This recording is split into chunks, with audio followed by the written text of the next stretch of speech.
আপনি কি কখনো খেয়াল করেছেন কোনো কিছুর দাম একবার বেড়ে গেলে সেটা আর কখনো কমে আসে না?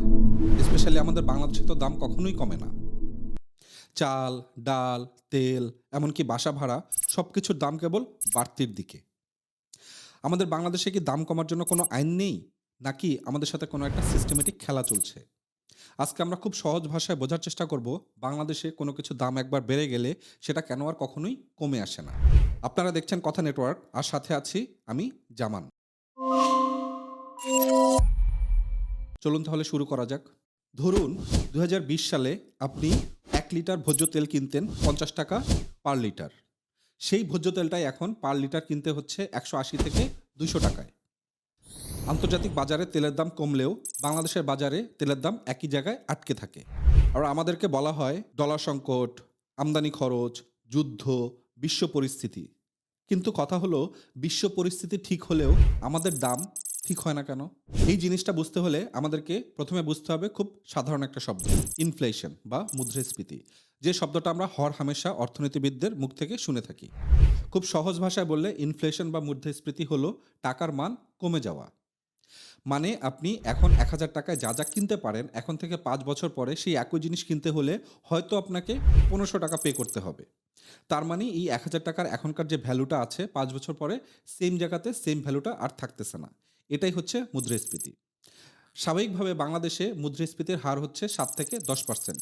তার মানে আমাদের কোনো কিছুর দাম স্বাভাবিকভাবেই বাড়বে। এটা মোটামুটি একটা রেগুলার প্রসেস।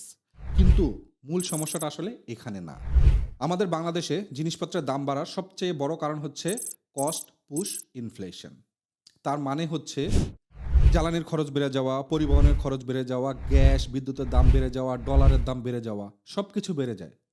স্বাভাবিকভাবে ব্যবসায়ীরা বলা শুরু করে, আমাদের খরচ বেড়ে গেছে, সো আমাদের প্রাইস অবশ্যই বাড়াতে হবে। এটা কিন্তু আংশিকভাবে সত্য। কিন্তু মেইন প্রবলেমটা শুরু হয় আসলে এই জায়গা থেকেই। বাংলাদেশে দাম বাড়ার সবচেয়ে বড় রিজনটা হচ্ছে সিন্ডিকেট। এর মানে হচ্ছে মুষ্টিমেয় বা সীমিত সংখ্যক কিছু বড় ব্যবসায়ী আমদানি নিয়ন্ত্রণ করে, পাইকারি বাজার নিয়ন্ত্রণ করে এবং সাপ্লাইকে কমিয়ে রেখে মার্কেটে দাম বাড়িয়ে নেয়। আর স্বাভাবিকভাবেই আমাদের এখানে যেটা হয়, একবার দাম বেড়ে গেলে ভোক্তারা প্রথমে উচ্চবাচ্য করলেও আস্তে আস্তে অভ্যস্ত হয়ে যায়। সরকারের দিক থেকে আমরা প্রচণ্ড রকম কোনো চাপ দেখতে পাই না এবং ব্যবসায়ীরা একটা সময় পরে আর দাম কমানোর ব্যাপারে আগ্রহী থাকে না। আর এটাকেই বলে স্টিকি প্রাইস ইফেক্ট। তার মানে দাম উপরে উঠতে থাকে খুব দ্রুত আর নামতে থাকে খুবই ধীর লয়ে। আমরা ছোটবেলায় তৈলাক্ত বাঁশ আর বানরের যে অঙ্কটা করেছিলাম সেটার জাস্ট রিভার্স। আর বাংলাদেশকে যেহেতু চাল, ডাল, তেল, চিনি সবকিছু ইম্পোর্ট করতে হয়, সো স্বাভাবিকভাবে যখন ডলারের দাম বেড়ে যায় তখন আমাদের কোনো কিছুর আমদানি খরচও বেড়ে যায়। বাট যদি কোনো কারণে ডলারের দাম কমে যায় তখন ব্যবসায়ীরা বলা শুরু করে যে আমার স্টকটা আগের প্রাইসে কেনা, সো তারা আর দাম কমাতে চায় না, যার ফলে দামও আর কমে না। সো আমরা যদি একটু রিয়েলিটি চেক করি তাহলে আমাদের বাজারের দাম না কমার জন্য আমরা যে মেইন কারণগুলো পাই সেটা হলো ইনফ্লেশন স্থায়ী, বাজারে প্রতিযোগিতা কম, সিন্ডিকেট শক্তিশালী, ভোক্তার দর কষাকষির ক্ষমতা কম। আমরা প্রতিবাদ করি ঠিকই, কিন্তু কিছুদিন পরেই ভুলে যাই। সো বেসিক্যালি দাম বাড়লে খবর হয় আর দাম না কমলে আস্তে আস্তে মানুষের সহ্য হয়। সো আমাদের এই প্রবলেমের আসলে বাস্তবসম্মত সমাধানটা কি? Strong market monitoring. আমাদেরকে খুব ভালোভাবে মার্কেটটাকে মনিটরিং করতে হবে গভর্নমেন্টের সাইড থেকে, অ্যাট দ্য সেম টাইম আমাদের ভোক্তাদের পক্ষ থেকেও প্রত্যক্ষ বা পরোক্ষভাবে এটা কন্টিনিউ করে যেতে হবে। Import diversification.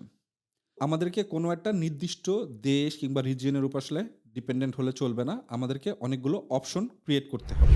লোকাল প্রোডাকশন বাড়ানো, হুইচ ইজ ভেরি ইম্পর্টেন্ট। আমরা যদি আসলে আমাদের লোকাল প্রোডাকশনটা না বাড়াই তাহলে অলওয়েজ আমাদের ডলার দিয়ে কিনতে হবে। আর আমরা যদি লোকাল প্রোডাকশনটা বাড়াই তাহলে আমাদের লোকাল ইন্ডাস্ট্রি ডেভেলপ করবে, আমাদের কর্মসংস্থান হবে। সো স্বাভাবিকভাবে আমরা সেগুলোকে আবার এক্সপোর্ট করে যেমন ডলার ইনকাম করতে পারবো, so at the same time এগুলোকে ইম্পোর্ট করার জন্য আমাদেরকে ডলার আর খরচ করতে হবে না। Digital price transparency. কোনো কনজিউমার যদি জানে যে এটার আসলে প্রাইসটা এত, তাহলে কেউ যদি বেশি চার্জ করে সেক্ষেত্রে তার কথা বলার সুযোগ তৈরি হয় কিংবা অথরিটি কোনো আসলে একটা স্টেপ নিতে পারে। ফাইনালি যেটা দরকার সেটা হলো ভোক্তার সচেতনতা। অনেক সময় যেটা হয় যে রোজার সময় কিংবা এরকম সিচুয়েশনে আমাদেরকে কিনতেই হবে, সো মার্কেট প্রাইস যখন বাড়তে থাকে তখন সাপ্লাইয়ের চেয়ে ডিমান্ড যখন বেশি হয়ে যায় প্রাইস তো স্বাভাবিকভাবে বাড়বেই এবং তখন কি করি আমরা হুড়মুড় করে আরও কেনাকাটা শুরু করে দিই, যে কারণে আমাদের প্রাইসটা আরও বাড়তে থাকে। সো ভোক্তারা যদি এগুলোর ব্যাপারে একটু সচেতন হয়ে আসে, তাহলে এটা আমাদেরকে একটা বড় রেজাল্ট এনে দিতে পারে। একটা কথা অলওয়েজ মনে রাখবেন, দাম আসলে শুধু বাজারে বাড়ে না, দাম বাড়ে সিস্টেমে। আপনি একা নন এবং এটা আপনার একারও প্রবলেম না। এটা একটা সিস্টেমেটিক প্রবলেম। সো যত বেশি মানুষ এই ব্যাপারে বুঝতে শিখবে, তত বেশি প্রশ্ন তৈরি হবে এবং আমাদের পরিবর্তনের সুযোগ ততই বেশি তৈরি হবে। এই ভিডিওটা যদি আপনার চোখ খুলে দেয় কিংবা এই দাম বাড়ার প্রসেসটা বুঝতে আপনাকে সাহায্য করে, তাহলে অবশ্যই শেয়ার করুন। আর কথা নেটওয়ার্কের সাথেই থাকুন আর আমাদেরকে কমেন্ট করে জানিয়ে দিন আপনি কোন বিষয় সম্পর্কে জানতে চাচ্ছেন। সবাইকে ধন্যবাদ।